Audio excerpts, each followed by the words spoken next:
Baik, assalamualaikum warahmatullahi wabarakatuh. Bertemu dengan Edi Rawan di sini. Di sini kita akan mencoba untuk belajar bersama tentang perilaku konsumen, di mana perilaku konsumen ini kita lihat dari pendekatan kardinal. Sekarang yang jadi masalahnya, apakah dimaksud dengan teori perilaku konsumen yang dilihat dari segi pendekatan kardinal tersebut? Mari kita lanjut slide berikutnya. Sebelumnya adalah kita akan membahas dulu tentang teori perilaku konsumen. Nah, di teori perilaku konsumen di sini, ini kita akan berbicara tentang alasan para pembeli atau konsumen untuk membeli lebih banyak barang atau jasa pada harga yang lebih rendah dan menguranginya pada saat harga tinggi. Yang kemudian kita akan berbicara juga tentang bagaimana seorang konsumen ini menentukan jumlah dan komposisi dari barang yang akan dibeli dari pendapatan yang diperoleh. Artinya secara individual atau perilaku ekonomi, tujuan yang ingin dicapai dalam melakukan kegiatan ekonomi itu adalah terpenuhnya setiap kebutuhan hidup dengan menggunakan sumber daya yang terbatas. Nah, sekarang untuk menganalisis perilaku konsumen, maka digunakan dengan dua pendekatan. Pendekatan pertama adalah pendekatan namanya disebut sebagai pendekatan kardinal atau marginal utility. Yang kemudian pendekatan ordinal atau dengan menggunakan analisis kurva interference.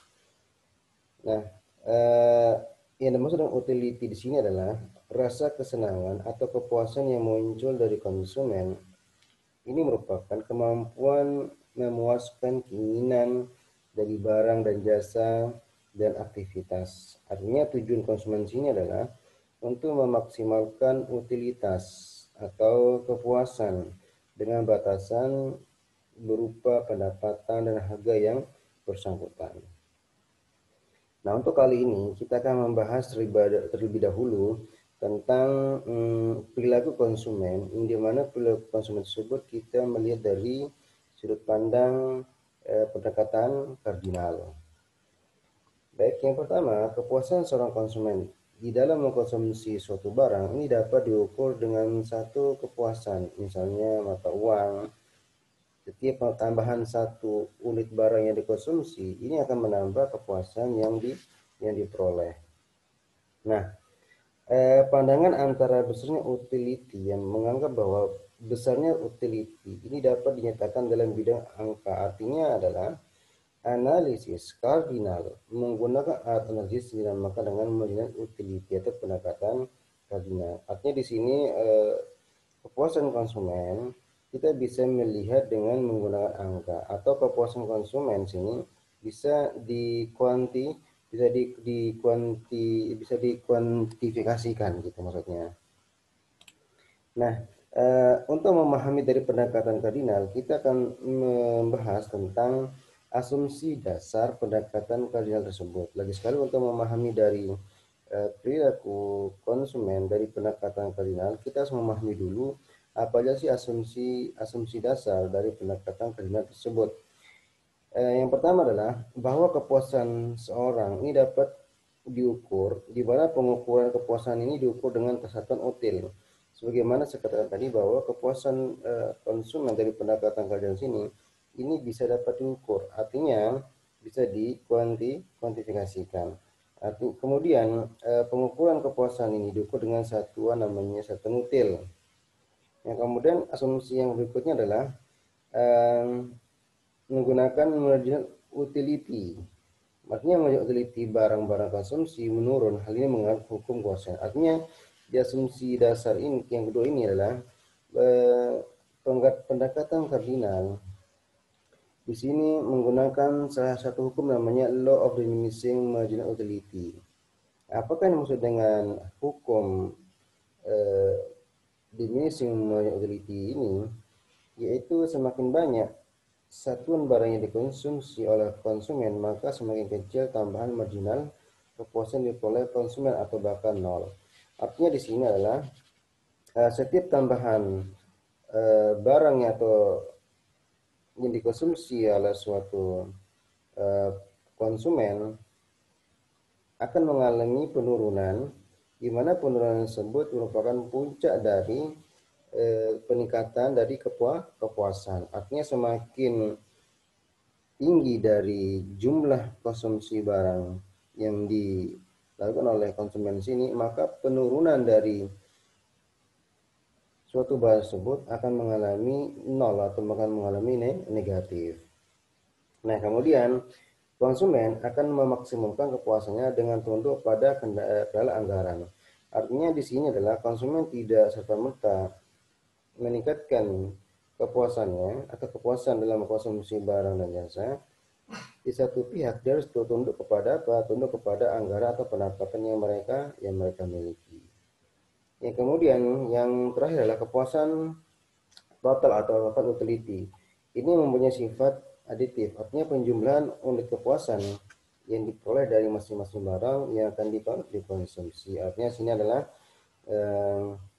konsumsi dari barang X1, X2 dan X sampai dengan Xn ini merupakan adalah total daripada jumlah unit atau barang kepuasan yang akan diperoleh dari masing-masing barang yang dikonsumsi. Mungkin dia konsumsi barang 1, barang 2, barang 3. Nah, barang 1 baru sampai barang 3 ini merupakan total daripada penjumlahan unit kepuasan yang diperoleh. Nah, yang menarik dari asumsi dasar sini adalah adanya hubungan antara konsep total utility dan marginal utility di dalam melihat kepuasan seorang konsumen, di mana dilihat dari pendekatan kardinal. Nah, nanti kita akan bisa melihat pendekatan dari sudut pendekatan kardinal ini menggunakan dua konsep juga, yaitu total utility dan marginal utility. Nah, kita akan lihat di slide berikutnya. Di slide yang ini lebih fokus kepada marginal utility dan total utility, di mana di dua konsep inilah kita akan bisa melihat total dari kepuasan konsumen dan kepuasan margin dari konsumen tersebut dalam memuaskan individu-individu untuk meningkatkan kepuasannya sendiri. Nah, di mana asumsi yang total utility di sini adalah dan marginal utility di sini, sebagaimana saya katakan tadi, di total utility sini merupakan penjumlahan efektif dari sejumlah barang yang akan dikonsumsi untuk menghasilkan kepuasan konsumen. Di mana adalah total utility ini fungsi dari barang key atau barang kuantitas. Dan untuk marginal utility di sini adalah merupakan pertambahan atau pengurangan kepuasan sebagai akibat adanya pertambahan pengurangan penggunaan satu unit barang tertentu. Atau secara matematika, di mana marginal utility ini merupakan perubahan dari total utility dibagi dengan perubahan daripada kuantitas barang yang akan dikonsumsi atau output. Dan sekali di mana sini adalah marginal utility di sini adalah dari segi formulasi atau dari rumus adalah perubahan daripada total utility dibagi dengan perubahan daripada output atau suatu barang yang tertentu. Nah, untuk melihat daripada hubungan antara TU dan MU ini, kita akan lihat contoh kasusnya dan perhitungannya dari segi pendekatan grafik dan pendekatan tabel ya. Kita lihat di slide berikutnya. Ya, di sini di pendekatan tabel sini ada hubungan antara Q, TO, dan MU. Di mana hubungan TO dan MU ini ditunjukkan dengan total utility akan meningkat bila mana marginal utility ini lebih besar daripada 0 atau positif. Dan total utility maksimum pada saat MU sama dengan 0. Artinya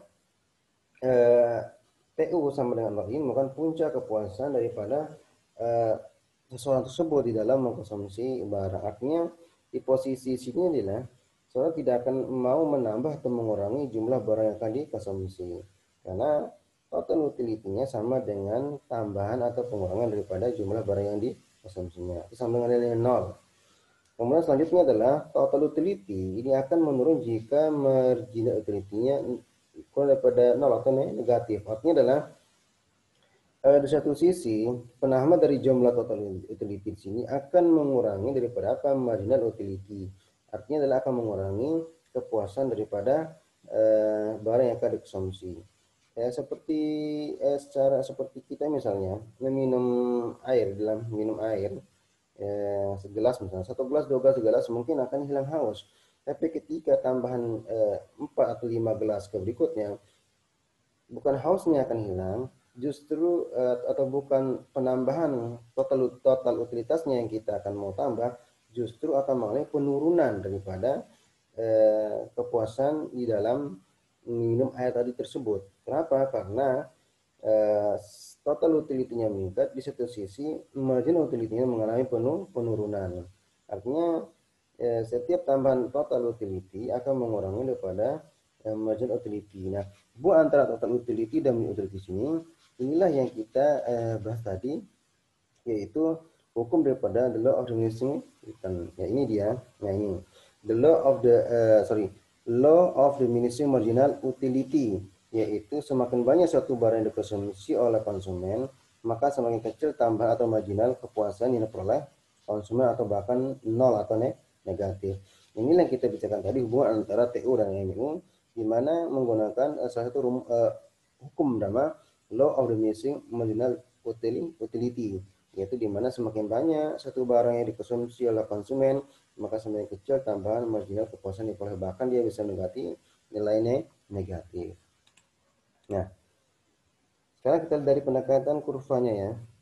Nah, di pendekatan kurva sini, sebagaimana saya katakan tadi di hukum yang tadi ini, hukum the law of diminishing marginal utility, yaitu MU, di mana kurva hubungan kurva TU dan MU sini adalah berdasarkan tabel yang kita hitung tadi, itu puncak daripada total utility ada di angka 9 ya. Di mana total utility di sini adalah 9.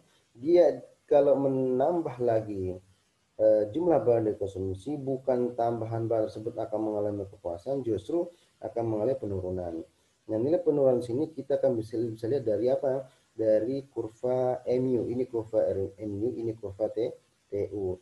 Nah, kurva MU sini adalah kita bisa melihat setiap tambahan daripada jumlah barang dikonsumsi di sini awalnya akan mengalami peningkatan daripada kepuasan, tapi ke satu titik tertentu tambahan terhadap jumlah barang yang akan dikonsumsi tersebut, bukannya kepuasan yang akan bertambah, justru kepuasan mengalami penurunan.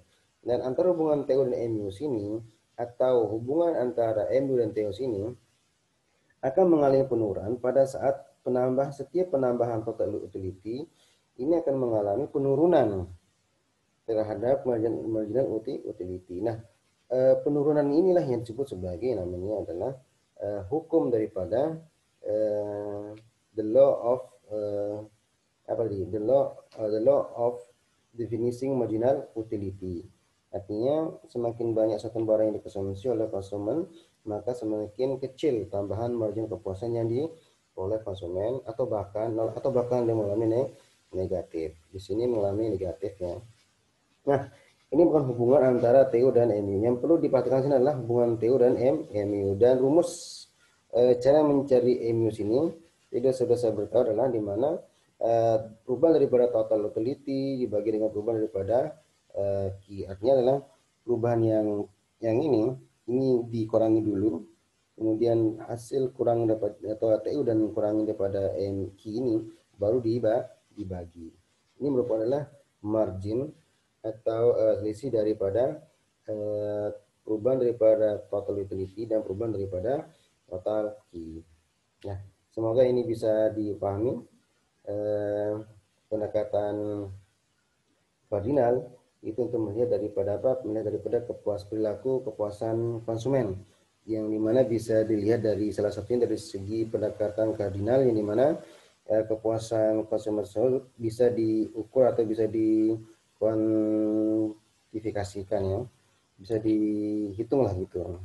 Baik, semoga ini bermanfaat dan ini tugasnya silakan dikerjakan dan dikumpulkan minggu depan via grup atau via email. Saya akhiri, tapi sebelum saya akhiri, silakan nanti setelah bertanya, kalau belum dipahami, bisa ditanya di via grup atau di via komen video ini. Saya akhiri untuk pertemuan kali ini. Assalamualaikum warahmatullahi wabarakatuh.